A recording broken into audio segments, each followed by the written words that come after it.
আসসালামু আলাইকুম ওয়া রাহমাতুল্লাহ।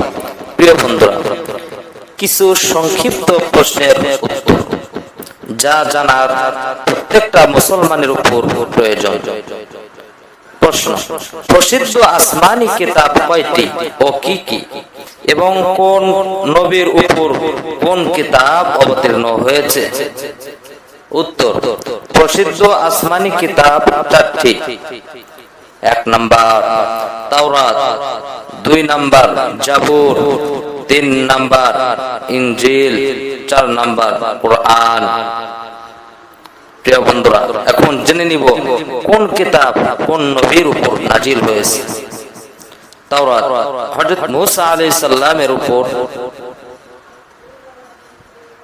জাবুর হযরত দাউদ আলাইহিস সালামের উপর,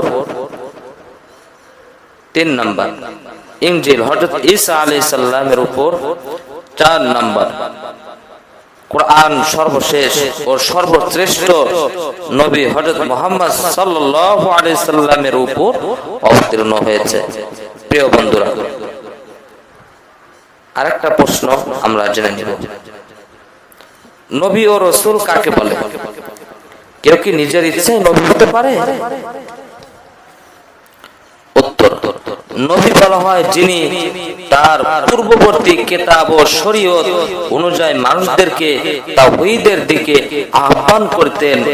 আর রাসূল বলা হয় যাকে আল্লাহ তাআলা নতুন শরীয়ত ও নতুন কিতাব দান করেছেন। নিজের ইচ্ছায় কেউ নবী হতে পারে না, বরং আল্লাহ যাকে নবী হিসাবে মনোনীত করেন তিনি একমাত্র নবী বা রাসূল হতে পারেন। প্রিয় বন্ধুরা, আরেকটি ছোট প্রশ্ন, নবীগণের সংখ্যা কত? সর্বপ্রথম ও সর্বশেষ নবীর নাম কি? উত্তর: নবীগণের সংখ্যা অনেক, তাদের সঠিক সংখ্যা আল্লাহ তাআলা ব্যতীত আর কেউ জানে না।